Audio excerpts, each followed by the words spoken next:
Hello? Hey Taylor, it's GaryVee. You're on the Ask GaryVee show. No way! Yes Holy way. crap. Okay.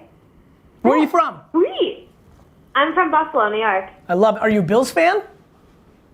Unfortunately, yes.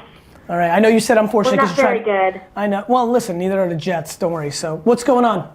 Nothing much. I basically was dying to ask you a question.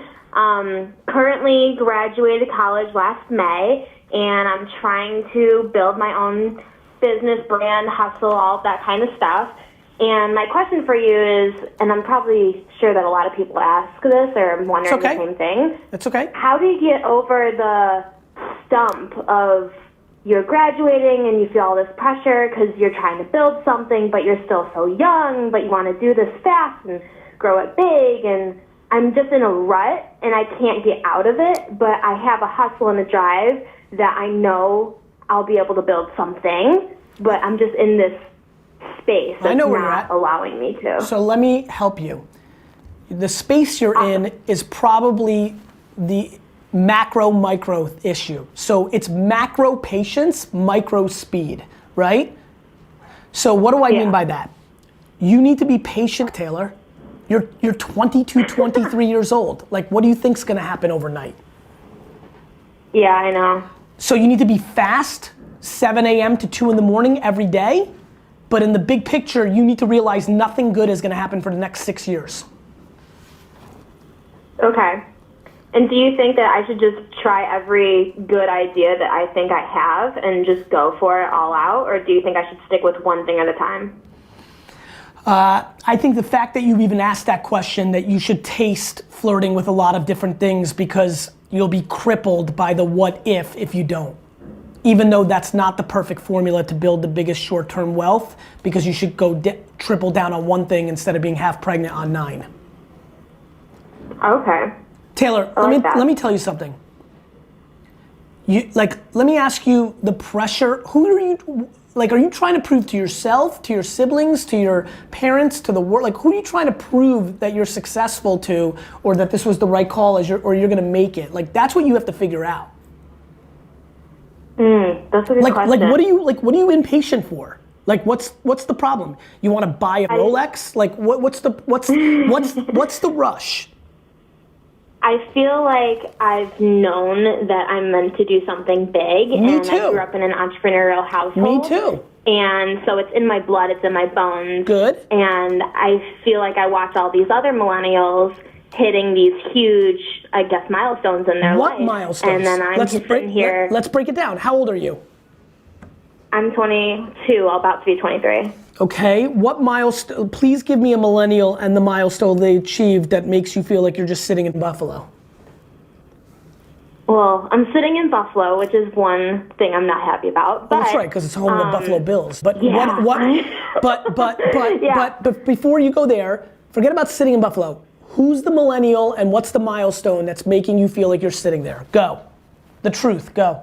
Well, honestly, there's people on social media, which definitely is not always true. Who? But I watched, oh God, I guess the only thing on the spot I can think of is a Kardashian or a Jenner, which is lame, but.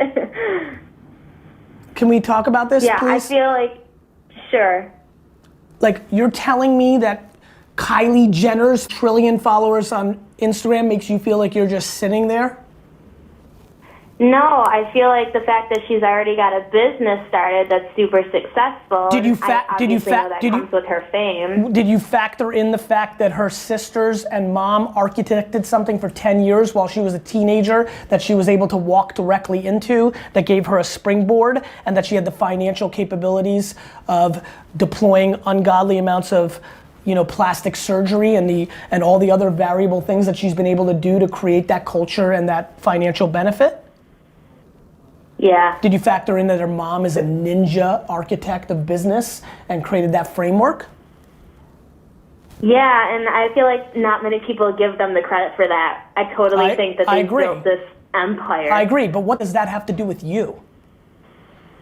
It has nothing to do with me. You looking at the Kardashians is the most ludicrous I've ever heard in my life.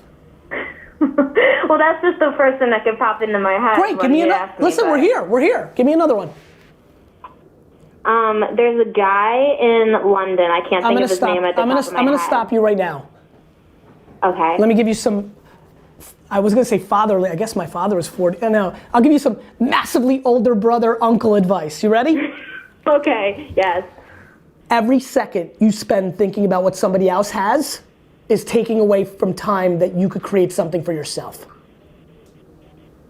Yeah. You're losing. You're losing because you're laying in your bed looking at somebody's glamorous photoshopped picture of them doing something cool, and you're envious and you're jealous and you're impatient, and it's crippling your upside. Yeah, because that's where I want to be, and I know I'm not there yet. You haven't done. I know. So go earn it instead of like you dwelling that you're not there and hoping something's gonna happen. I don't know what's going through your mind. Yeah. Well, I guess I'm hustling on the side, but I don't think I'm doing enough, I guess. You definitely aren't doing enough if you have enough time to consume the content of a Kardashian and some boy in London. That's true. Taylor, listen to me. Taylor, listen.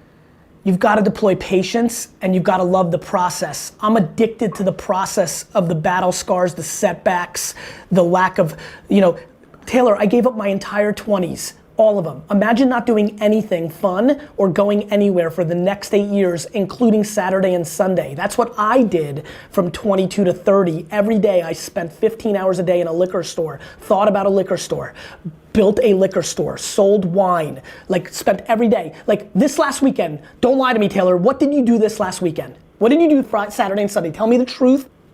Yeah, I'm helping my mom right now on digital media and branding for her company. Love you. And so I had a marketing meeting with one of the people doing that. Love you. And then I also. How much time did you have? How much time did you have for yourself on Saturday and Sunday that was not working every minute? Tell me the truth. A lot. I know. So that's the punchline, right? Now imagine this. Yeah. When I tell you this, you spent more downtime on not your career this weekend than I did in my entire 20s combined. Okay. That puts things into perspective. I think so. Awesome. I think so too. Yeah, I need to just get to it. Taylor, you need to do me a huge favor. If you really want to win and you want to come to New York in 8 years and shake my hand, here's what you need to do. You put your head down and just work for the next 10 years, no glamour, no new car, suitcase, jewelry, trip, event, no Coachella. Work, you will have it. And every time you care about one of the things I just mentioned, it will slow down your process of having it. Okay, so in less than 8 years, when I'm a millionaire by 25, I'll come shake your hand. I promise you that statement itself made me 100% guarantee that you won't. No. Yes. That's how this works. Being a millionaire at 25 when you're 22 and haven't even started is inconceivable unless you can hit the lotto. What's the romance? Okay. What's the romance of, I want to make, you know how everybody says, GaryVee, when are you going to buy the jets in 2 years? And then I reply 20 years. I'm romantic about the journey and the process, which is why I'm actually going to pull it off. You're trying to be a millionaire by 25. How, Taylor? It's just a goal I've always had. Why? And right now with what I'm doing, I guess it's not. That's right. It's an arbitrary thing that means nothing. Yeah. Wouldn't you rather guarantee millionaireship by 36 than by doing long-term marathon running versus doing a bunch of sprints that guarantees never having it? And I promise you, a funny thing happens to your self-esteem when you're 31 and not a millionaire because you've been chasing fast cash and you're now 6 years removed from not hitting your goal. Your self-esteem starts with your head. Yeah. Listen carefully. I want to buy the New York Jets, but when I clarify it to everybody, I want the process of trying to buy the New York Jets more than buying the New York Jets. Understand? Yeah. Because ultimately, that's the end goal, but there's a process behind that. You have to understand, I don't give a about the end goal. I care about the process, the enjoyment of doing it. You're not enjoying yourself trying to get to $1 million over the next 3 years. No. You're right. Oh, I know I'm right. I'm just sticking on this right now because I feel like we've gone into this deep enough that I might as well hold on for a couple more minutes to see if I can actually pull you through instead of you just being on this high of practicality for 36 hours and then going back to Instagram in 48 hours.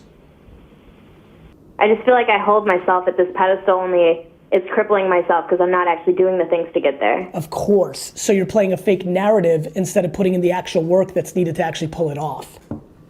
Wishing instead of executing. And then what's happening is you're living a fake world to yourself, but you know it, which then changes your behavior in the way that you interact with others. It's true. I know.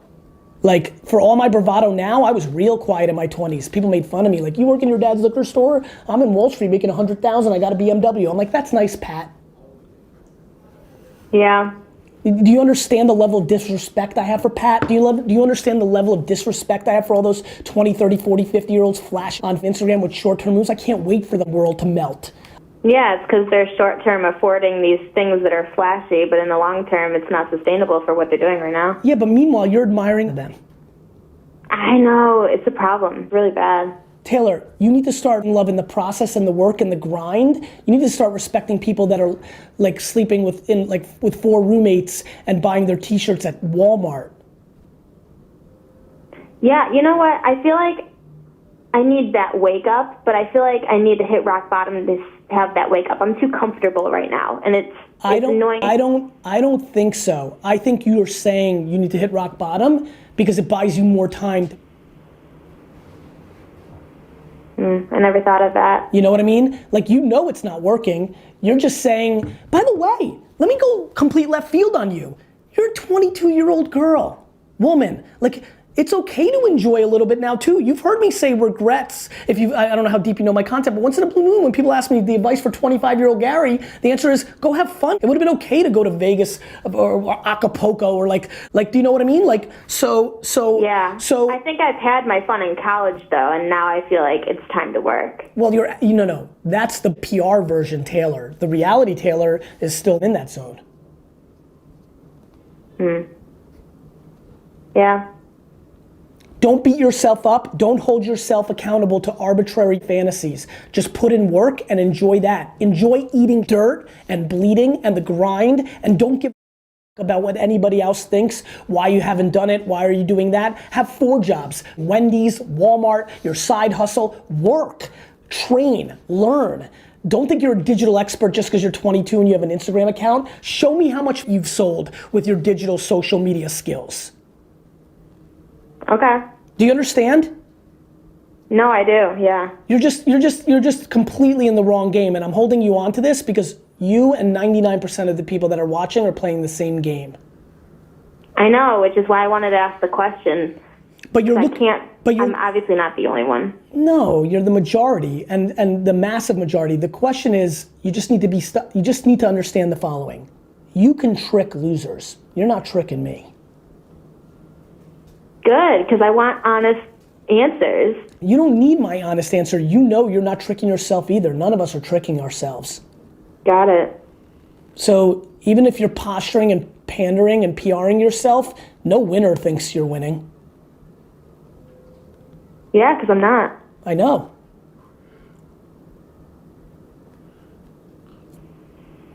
Work.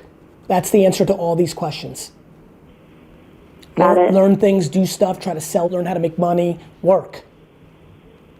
All right, I will. Was this good? Awesome, thank you so much. Can you do me a huge favor? Yeah. Can you email me in 30 days? What's your Twitter handle? Or Instagram, what's your Instagram handle? I don't. That's fine. Instagram, it's @TheFabulousJourney. @TheFabulousJourney. Yeah. Me and my whole team and the entire Vayner Nation is watching. Okay. Everybody's watching. Okay, I got it. Do you understand? Yeah. I like your blue dress. Thank you, I got it on sale. I like that answer. That's the best thing you said this whole time. Listen, slow and steady wins the race. You're only competing with yourself. Okay. Got it? Got it. Nobody else defines you. Not me, not everybody watching, not your mom, not the Kardashians, you. Got it. You can grind and be patient for 10 years every day and still be 9 years younger than me, and I would trade places with you. That's how amazing having time on your side is. Yeah, time's everything. So use it. I will. Good. See ya. Thank you. You're welcome. You keep asking questions, I'll keep answering them. Ever since young, see, I knew I was destined. Never stop flexing. What you expecting? If I ain't the one, then you better keep guessing. No time for resting, not even a second. I gotta keep working. It's all about progression. Whoa.